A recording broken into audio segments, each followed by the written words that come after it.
My parents called me a dropout loser, and my sister uninvited me from her wedding because I didn't fit her image. While she walked the aisle, my company won a state innovation award. Now they want coffee, forgiveness, and a bailout I'll never give them. Hey, Reddit. My parents always treated me like the family screw-up, so I stopped trying to earn their approval, built my own life in silence, and let them believe whatever made them comfortable. But success has a way of getting loud, and when it did, somebody tried to use it as a weapon. Before we get to that, let me start from the beginning. The Forbes notification hit my phone at 7:42 in the evening. Same minute my sister Cecilia was walking down the aisle at the Rosewood Mansion. The article had already gained serious traction. Picture of the governor on stage, and our company name in the headline. Caption called me a visionary entrepreneur disrupting the restaurant supply industry. My company was valued at $35 million that night, would hit 55 by year's end. But in that moment, 35 million was enough.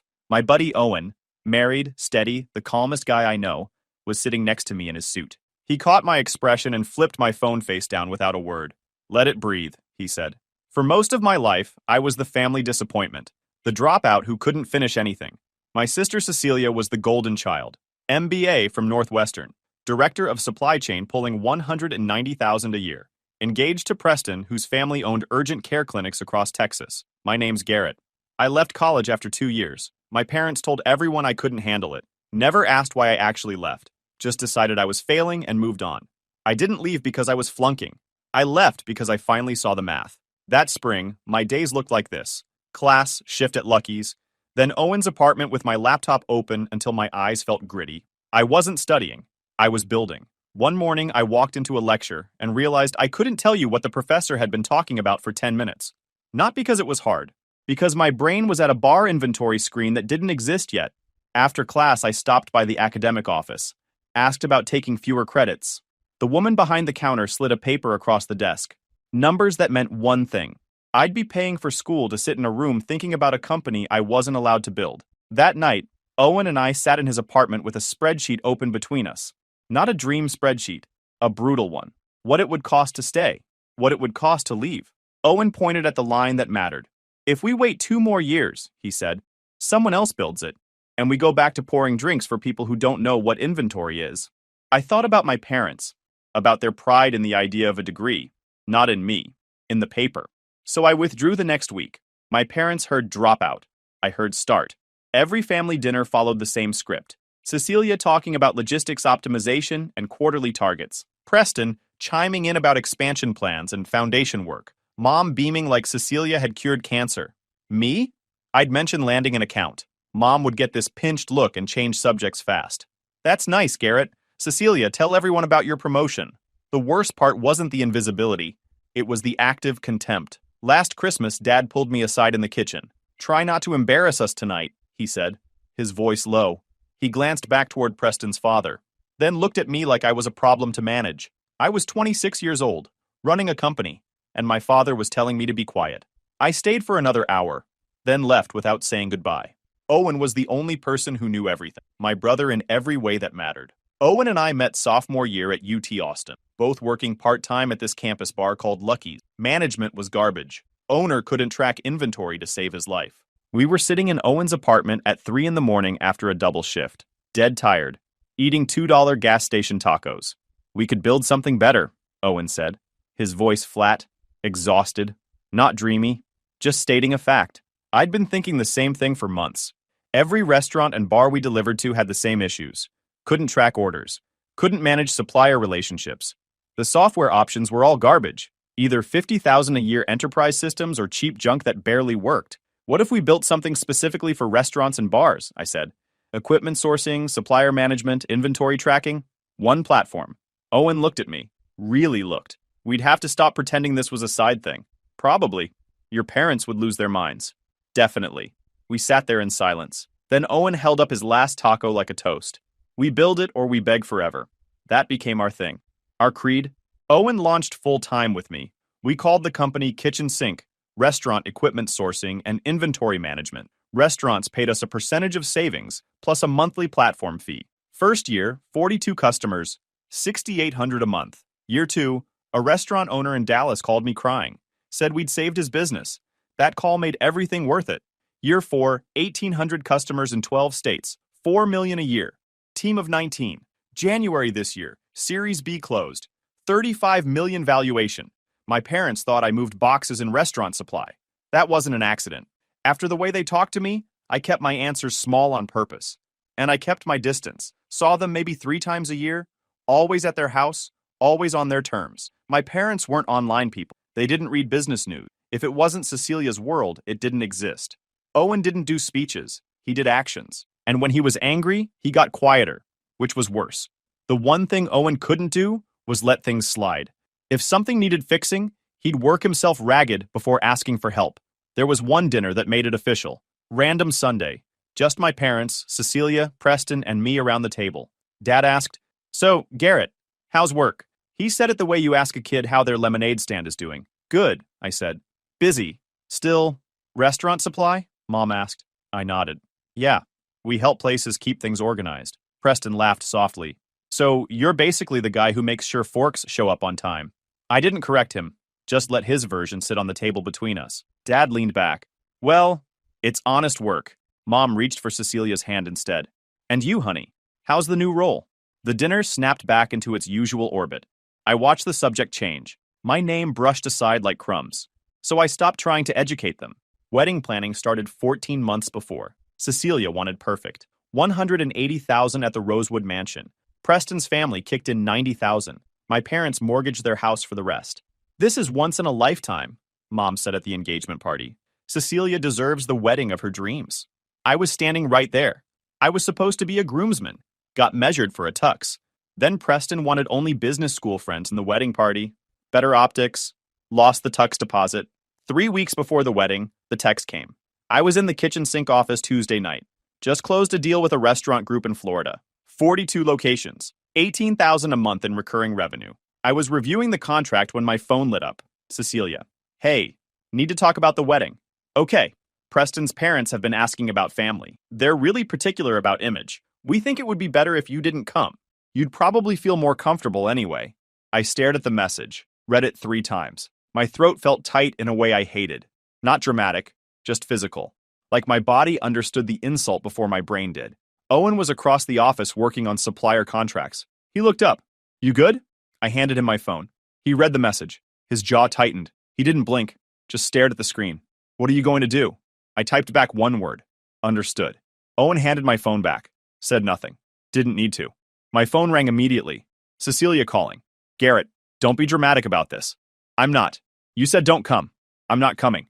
It's just, they're particular. Preston's family. They know everyone. And you, it's just a certain crowd. Crystal clear. This isn't personal. We'll do dinner after. That Italian place you like." "Sure, Cecilia. Enjoy your wedding." My voice came out steady. Empty. She should have caught that. "Garrett, come on!" "Don't make this a whole thing." "I'm not making it anything. You made it clear where I stand. Don't call me after the photos." I hung up before she could respond. Owen was watching me. "You okay?" "No." "Good. You shouldn't be." The next day, Mom called. I almost didn't answer, but I needed to know if she was in on it. "Hi, sweetheart. I heard about the wedding situation." "The situation?" "Yes. And I wanted to call because, well, let's be fair here. Cecilia's under a lot of pressure." "Let me stop you right there," I said. My jaw was tight. "You're calling to defend the fact that my sister uninvited me from her wedding because I'd embarrass her. That's what you're doing right now." "I'm not defending it. I'm trying to help you see it from her perspective. I see it perfectly. She thinks I'm beneath her new family. You're calling to make sure I don't cause problems. But I'm done expecting fairness from this family." I hung up. Owen had heard the whole thing. He didn't say anything. Just came over and sat at my desk. "You're building something they'll never understand," he said finally. "I know." "Good. Let's make it impossible to ignore." I opened my laptop. Texas Governor's Business Awards, April 23rd. Same night as Cecilia's wedding. I'd planned to skip the ceremony, not anymore. I called our investor, Bill. "I'm going to the ceremony. I want to be there when my name gets called." He laughed. "You're already winning. Just show up." The ceremony was black tie at the Four Seasons. Forbes was covering it. 400 attendees. I spent $4,800 on a custom Tom Ford suit. Another $800 on shoes. Owen matched me. We looked like we owned boardrooms. Night of the ceremony, we rode together. Didn't talk much. That was our way. "You ready for this?" Owen asked as we pulled into the hotel. "Been ready?" The ballroom was massive. crystal chandeliers, round tables with white linens, stage with huge screens, 400 people in formal wear network. We sat at a front table with Bill, our CFO Hannah, and two early investors, both of them grinning like proud parents. Their ceremony started at 7 in the evening, same time as Cecilia's ceremony 200 miles north. But Cecilia didn't walk until later, right when my phone would light up. They dragged it out the way these events always do, applause rising as the categories narrowed. Then the governor took the microphone for first place. The room went silent. "Our first place winner represents the kind of innovation Texas needs," she said. "In just 4 years, they've built a company valued at $35 million, serving restaurants across multiple states." The massive screens lit up with kitchen sink, screenshots of our platform, customer testimonials, growth charts. "Please welcome to the stage Garrett and Owen, co-founders of Kitchen Sink." We stood up together, walked to the stage side by side, shook hands with the governor. The room exploded in applause. The trophy was heavy, crystal with brass accents, both our names engraved. Real, substantial. The governor smiled. "Tell us what inspired you to build Kitchen Sink." I took the mic. Owen stood beside me. Solid. Present. "We saw restaurant owners getting crushed by broken systems," I said. My voice carried through the room. "They couldn't negotiate with suppliers, couldn't track inventory. We wanted to level the playing field. And you both left college to pursue this?" "Yeah. Hardest decision we ever made. Our families didn't understand. They thought we were throwing our lives away." The audience laughed. Some nodded. "Turns out we were building them, just not the way they imagined." The room erupted. Standing ovation. Owen was grinning beside me. Hannah had tears in her eyes. We posed for photos with the governor, flashes going off constantly. She leaned in during one shot and said quietly, "This story's going to resonate." "I hope so," I said back. Forbes posted pictures on social media later that night. Tagged us, tagged Kitchen Sink, tagged the governor. Caption read, "Garrett and Owen, 26 and 27, receive prestigious Governor's Award for Innovation after building a $35 million company revolutionizing restaurant supply." My phone was going crazy in my jacket pocket, vibrating nonstop. Owen reached over and put his hand on my shoulder. "Stay here." We spent the next 2 hours networking, reporters wanting interviews, CEOs asking about our growth strategy, investors pitching Series C discussions. A reporter from Austin Business Journal caught me near the bar. "What advice would you give young entrepreneurs without family support?" My throat tightened for a second, but I answered. "Build it anyway," I said. "The people who truly love you will celebrate when they see your success. And if they don't, you've built something even more valuable. You've built your independence." She wrote it down, nodded, moved on to her next question. At 10 that night, I finally checked my phone in the bathroom. 89 unread messages. "Mom, timestamped 7:51 in the evening. Garrett, I'm seeing pictures of you with the governor. Is this real? Call me, please. Dad, 8:23 in the evening. First time his text didn't sound annoyed. It sounded shaken. We need to talk. What we're seeing online. Cecilia, 9:17 in the evening. My wedding guests are all on their phones looking at your Forbes article. You did this on purpose. You wanted to ruin my day." I showed Owen. He read them, shook his head. "Let it sit," he said. "Don't give them the satisfaction of an immediate response." We got back to the office around midnight.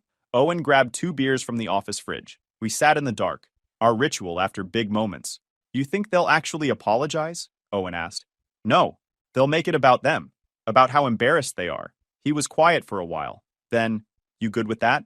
"Yeah, I don't need their approval anymore." I meant it. The next morning, the real flood started. Mom called at 8 in the morning. I was on a run. Let it ring. She called again, and again. I finally answered at 10, standing outside a coffee shop. "Garrett, what is going on?" "Hi, Mom." "Don't hi, Mom me. Forbes, the governor, a $35 million company. You kept this from us. You never asked what I actually did. You said restaurant supply. I supply restaurants, with equipment and technology, and I own the company doing it." Silence on the other end. I could hear her breathing, processing. "Why didn't you tell us?"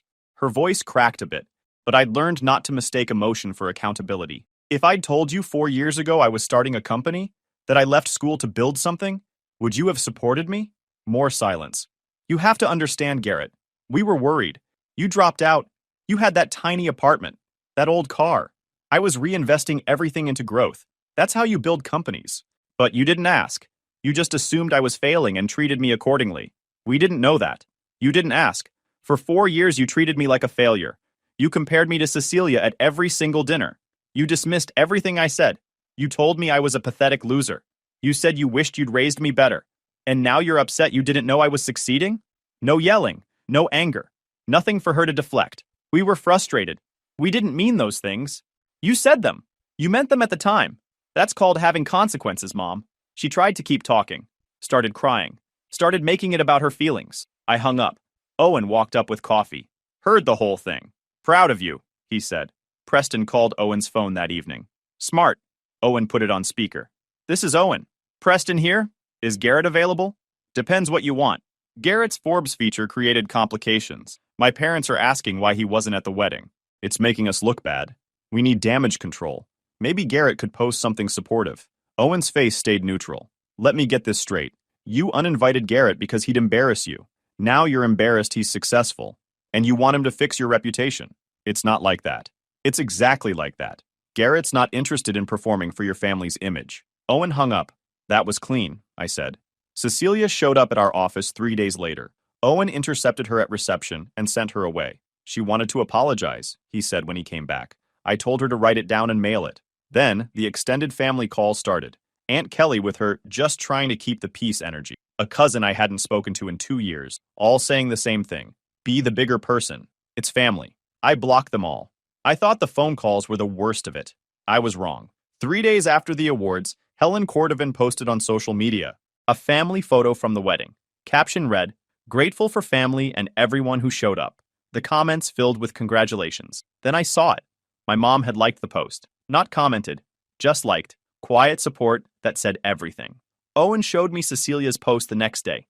A quote graphic. White text on gray background. Sometimes the people who hurt you most are the ones who claim to love you. Her caption, learning hard lessons about loyalty lately. The comments were sympathetic. Stay strong. You deserve better. But it got worse. A Dallas Society blog picked it up. Dallas Social Scene, written by someone named Meredith. Owen found it first. Someone in his wife's book club group chat had forwarded the link. He brought his laptop to my desk. You need to see this. The headline, Rising Star's Wedding. Overshadowed by sibling drama, sources say brother's timing was intentional. The article painted me as bitter, jealous, attention-seeking. Quoted sources close to the family, saying I'd always struggled with my sister's success. One line stood out. Friends described the bride as devastated that her special day was used as a backdrop for her brother's business publicity stunt. No names, no facts, just implications. The article got shared in Dallas social circles. People I'd never met were commenting. Most sided with Cecilia. I read it, felt my jaw tighten. My hands stayed steady, but my ears were ringing. They're really doing this, I said. Yeah, they're trying to make me the villain. I sat there, thought about responding, correcting the record. Then I realized that's exactly what they wanted. A public fight. We ignore it, I said. Owen's jaw was tight. We could respond. Set the record straight. I've got the text thread where Cecilia uninvited you. No, that's what they want. A fight they can spin. They're calling you a publicity stunt. We have proof. I know, but responding makes it bigger, makes it real.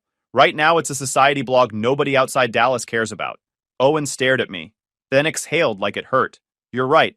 I hate watching them lie about you. He rubbed his face hard. I keep wanting to hit back. It's a bad instinct. I know, but we hold the line. He nodded. Okay, good, I said. We hold the line. Owen nodded. What about your parents? What about them? Your mom liked Helen's post. That's picking a side. I know. 2 days later, Dad called. Garrett, we need to talk about this situation. What situation? The article. The posts. People are asking us questions. People are asking questions because Preston's family is feeding them a story. And you and Mom are quietly agreeing with it. Silence. Then, we're not agreeing with anything. We're just trying to keep the peace. By liking Helen's post? Mom did that. I saw it. She was just being polite. She was taking a side. And it wasn't mine. Dad's voice shifted. Got that tone. Garrett, I'm not saying they're right, but you have to understand, you did choose the awards ceremony over your sister's wedding. Stop right there. My voice came out cold, sharp. Cecilia uninvited me 3 weeks before the wedding. Told me not to come because I'd embarrass Preston's family. Mom called to defend that decision. You said nothing, so don't try to rewrite this. That's not how they're telling it. I don't care how they're telling it. I care that you're calling me to suggest I should have skipped a major professional achievement to avoid hurting the feelings of people who told me I wasn't good enough to attend a family event. I hung up. Owen was at his desk. He'd heard everything. That's twice he's tried the devil's advocate routine, Owen said. Won't be a third time. Then Preston's family made a move that actually mattered. Roger Cordovan called Bill. I didn't know about it until Bill showed up at the office unannounced. Tuesday afternoon. He looked tense. We need to talk. Conference room. Owen and I followed him. Bill closed the door. Roger Cordovan contacted me this morning. My stomach tightened. About what? About you. About the company. About family drama and how it might impact the brand. Owen's jaw went tight. What did he say? He positioned it as concern. Said he'd heard about difficulties between you and your family. Wanted to make sure it wasn't affecting your judgment. Asked if I'd noticed any instability. Any erratic behavior. For half a second, something cold moved through my chest. This could touch the company. Everything we'd built. Not just me. He's trying to spook you, I said. I know that. But here's the thing. He's not wrong about optics. If this becomes a story, if it gets traction beyond Dallas Society pages, it could make some Series C firms nervous. Tech investors don't like founder drama. Bill leaned back. Roger knows what he's doing. He's creating doubt. And if one board member hears about family instability from multiple sources, that doubt compounds. Did he suggest anything specific? Owen asked. He implied you might need support. Maybe a more experienced CEO to take pressure off. He mentioned having connections with executive recruiters. I felt the anger rising, forced it down. He's trying to push me out of my own company. He's trying to create conditions where pushing you out looks reasonable. That's more dangerous. We sat there, the weight of it settling. What do you want to do? Bill asked. Nothing. Garrett, I'm serious. We respond by doing exactly what we've been doing. Growing the company, hitting targets, showing we're stable. Roger wants me to react, to look unstable. I won't give him that. Bill studied me. You sure? Yeah. Bill was quiet for a long moment. Then he nodded. I respect that. And for what it's worth, I told Roger exactly that. Told him I've worked with hundreds of founders, and you're one of the most grounded people I've met. Then I told him not to contact me again. Thank you. But Garrett, this is just round one. He's not done. We had counsel send formal cease and desist letters that afternoon. Documented Roger's contact with Bill and the board approach. We sent them certified mail to Roger, Helen, and Preston. 3 days later, Cecilia texted, not Roger, demanding to know if I'd really sent cease and desist letters to Preston's parents. I said yes. They tried to interfere with my company. She accused me of tearing the family apart and said I should have just apologized. When she blamed me for ruining her wedding and choosing my ego over family, I ended it, told her to come back when she was ready to be honest, and blocked her. Owen saw my face. Cecilia! Yeah, still playing victim. She'll come around. Maybe. Maybe not. Either way, I'm not waiting for it. 2 weeks of silence. Then Dad called. Garrett, I'd like to meet. Just you and me. Public place. Your terms. I thought about it. Thursday, 3 in the afternoon. The cafe on 5th Street. 1 hour. I'll be there. Thursday came. I pulled into the cafe parking lot and saw Dad through the window. He looked smaller than I remembered. When I walked in, he stood too fast. Hey, he said. Hey.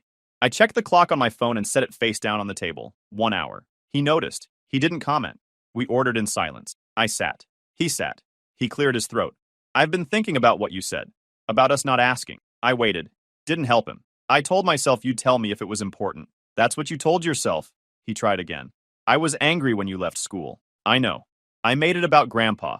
About sacrifice. He rubbed a hand over his face. I looked up kitchen sink. Not because of Forbes. Because I wanted to understand what you actually built. He took a breath. I didn't understand all of it. But I understood one thing. It's real. I stared at him. Not because it fixed anything, but because it was the first time he'd said something without a hook in it. I'm sorry I told you to be quiet. I'm sorry I treated you like a liability. He looked up at me then. I don't get to ask for forgiveness. I just want you to know. Wait. I held up a hand. He stopped. You're doing it again. What? You're starting to apologize. Getting close. Then you're going to pivot. Make an excuse. That's not accountability. His jaw tightened. Maybe I don't know how to do this perfectly, but I'm here. I'm trying. That should count for something. Trying isn't enough. Not after 4 years of you telling me I was worthless. I'm your father. Then act like it. I stood up. Grabbed my key. Dad stood too. Garrett, wait. You made it impossible to show up for you. No. You're not ready for this conversation. Come back when you can state facts without defending yourself. I left. Owen was waiting in the office when I got back. How'd it go? He almost got there. Then defended himself. You walk out? Yeah. Owen nodded. Good. He'll be back. 3 days later, Mom called. Garrett, your father told me about the meeting. I think you were too hard on him. He's hurt by what he did. I'm hurt by what he did. Those aren't the same thing. He's your father. He deserves some grace. He deserves exactly what he gives, which right now is half-truths. She tried a different angle. What about us? What about the family? We're struggling. The mortgage payment is hard since we put equity into the wedding. Your father's worried about his job. We were hoping you might help, just temporarily. I let the silence hang. Counted to 5. You want me to help pay for the wedding you excluded me from. When you put it that way, that's the only way to put it. Garrett, we're family. Family helps each other. You don't get to treat someone like garbage for 4 years, exclude them from major events, then ask for money when it's convenient. That's not family. That's a bill. Garrett, please. The answer is no. Figure it out. I hung up. Owen heard the whole thing. They're getting desperate. Good. Maybe desperation will lead to honesty. 4 weeks later, Dad called again. Garrett, I'd like to try again. Same terms, same place. 1 hour. I thought about it. Thursday. Same time. I'll be there. This time when I walked in, Dad didn't stand. He just nodded. Thank you for coming. You've got an hour. We sat. He didn't wait for me to prompt him. For 4 years I treated you like a failure, he said. His voice was steady, clear. I compared you to Cecilia constantly. I dismissed your work. I called you names. Pathetic loser. Dropout. Waste of potential. I said those things. Multiple times. I didn't interrupt. Just listened. When Cecilia uninvited you from her wedding, I said nothing.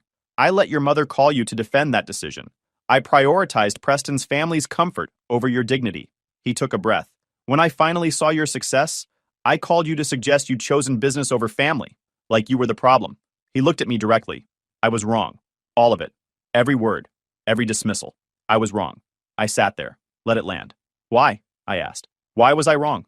Why did you do it? He thought about that. Really thought. I think I was scared, he said finally. You were doing something I didn't understand. And instead of asking questions, I decided you were failing, because that was easier than admitting I didn't understand my own son. And Cecilia? Cecilia was easy. She did things I understood. You were building something that didn't fit my framework, so I told myself it wasn't real. He leaned forward. I'm ready now. I was wrong. I'm sorry. Not sorry you're upset. Sorry for what I did, for how I made you feel, for failing you as a father. I sat with that. Let the weight of it settle. What do you want from this? I asked. I want a chance to build something new. On your terms, at your pace, with your boundaries. What does that look like? You tell me. I pulled out my phone, opened a note. Monthly coffee, public place, 1 hour, no guilt trips, no excuses, no talking about Cecilia unless I bring her up. Any violation and I walk. Fair, Dad said. And you don't get access to my business. No equity, no board seats, no using my success for your reputation. If people ask about me, you tell the truth. You treated me badly. I succeeded anyway. We're rebuilding. Understood. You don't get to call this reconciliation. This is a boundary-based relationship. You earn trust through consistent action over years. I understand. We sat there. Terms were clear. And if Preston's family contacts you about me or Owen or kitchen sink, you shut it down immediately. Done. We shook hands. Set the next meeting for 4 weeks out. As he left, Dad turned back. I'm proud of what you built, I nodded. Show me in a year. Mom came around slower. Took 3 more months before she stopped trying to soften her apologies, but eventually she got there. Then the invitation arrived. Thick cardstock, engraved lettering, the Cordovan Foundation's annual leadership dinner, honoring community leaders. My name was on the guest list. Table 3, front and center. Owen brought it to my office. They're trying again. I looked at the invitation, thought about it. This is the trap, the public stage, the forced reconciliation. Yeah, we should go. Owen raised an eyebrow. What? We should go. On our terms. Show up. Stay exactly 1 hour. First sign they try to control us, we walk. Why show up at all? Because they need to learn I'm not afraid of them. That I'll show up when and how I choose. Owen thought about it. I'm coming with you. Wouldn't have it any other way. Saturday night, we wore our Tom Ford suits. The ballroom at the Worthington Hotel was packed. 200 people in evening wear. Society photographers everywhere. Local news cameras. Helen spotted us the moment we walked in. Her face lit up. She started walking over immediately. Roger wasn't far behind. They reached us near the bar. All smiles. Helen's voice loud enough for nearby tables to hear. Garrett, Owen, so wonderful you could make it. We're just thrilled you're here. We're here for exactly 1 hour, I said. Quiet but clear. Then we're leaving. Of course. We're just so glad you came. Family is so important. I caught it immediately. The framing. Helen angled her body so a camera could catch us together. A photographer was drifting closer. We're not family, I said. Roger stepped in. Smooth. Let's not do this here, Garrett. You tried to push me out of my own company. We sent cease and desist letters. His smile froze.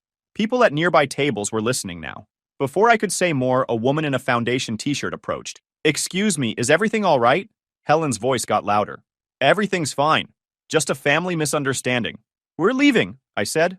Took one step back. Owen mirrored me instantly. Helen reached for my arm. Owen stepped between us. Don't, he said. We turned and walked out. Left them standing there with a confused event coordinator and half the room watching. In the parking lot, Owen started laughing. That was perfect. They're not getting their redemption arc. You think that's the end? That's the end. They've got nothing left. And if they try again, it becomes harassment that donors will hear about. 6 weeks after the Worthington dinner, a letter arrived. 6 pages. Certified mail. From Cecilia. I read it at my desk. Owen could tell something was different. What is it? Letter from Cecilia. Long one. She admitted everything, excluding me for optics, being embarrassed by my job and apartment. I was wrong. I was cruel. I prioritized impressing people who don't matter over the brother who should have mattered most. I chose status over family. That's on me. One line stood out. Part of me wanted to believe I was protecting you from judgment. I know now that was just me protecting my own image. I'm ashamed it took blowing up my own life to see it. Another section hit harder. His mother told me I should have controlled you better. She didn't ask for forgiveness, just said she understood if I never talked to her again. Owen read over my shoulder. That's real. Maybe. I pulled out my laptop and wrote back. 1 page. Cecilia, thank you for your apology. I believe you're sorry. But sorry doesn't rebuild trust. I'm not ready for a relationship. Maybe eventually. Not today. If you want to stay in touch, text only. No calls. No guilt trips. No involvement with Preston's parents. If you can respect those boundaries, we can text occasionally. If not, we're done. Garrett mailed it. Didn't hear back for weeks. When she finally texted, it was simple. Thank you for the boundaries. I'll respect them. Over the next 6 months, things stayed quiet. Mom and Dad showed up monthly, asked real questions. No guilt trips. Cecilia texted occasionally, never dumped emotion, kept it simple. She moved to Houston. New job, started over. Preston's family stayed blocked, permanently. Kitchen sink closed Series C in December. $55 million valuation. On track for $8 million in revenue, 26 states, 32 employees. I kept my parents on monthly coffee, kept Cecilia on text only, built a life on my terms. Owen and I were at the office late one night the following February, year 5 of the company. Everyone else gone. Gas station tacos. He raised his taco like a toast. Still a dropout? Dropped out of being their punching bag. He laughed. That's better. We sat in comfortable silence. You good with how it played out? Owen asked. Yeah. I got what I needed. My phone buzzed. Text from Dad. See you next week for coffee. Looking forward to it. Simple. No demands, just showing up. Another text. This one from Cecilia. New job is going well. Thank you for the boundaries. They help. No dramatic reconciliation. No tearful reunion. Just people learning to show up differently. Owen stood, grabbed his keys, heading home. You good? Yeah. He paused at the door. We built something. Not just the company. The whole thing. Yeah, we did. After he left, I sat there for a while. Thought about the path from that 3 a.m. conversation to here. I didn't hate my family. I just needed them to see me. And when they couldn't, I built a life without their approval. My phone buzzed. Bill, our investor. Series D interest from 2 major firms. Want to discuss next week? We're free. Let's talk. I shut down my computer. Locked up. Walked out into the Austin night. Got in my 12-year-old Honda. Drove to my modest East Austin apartment. Same car. Same place. Same guy. Just different terms.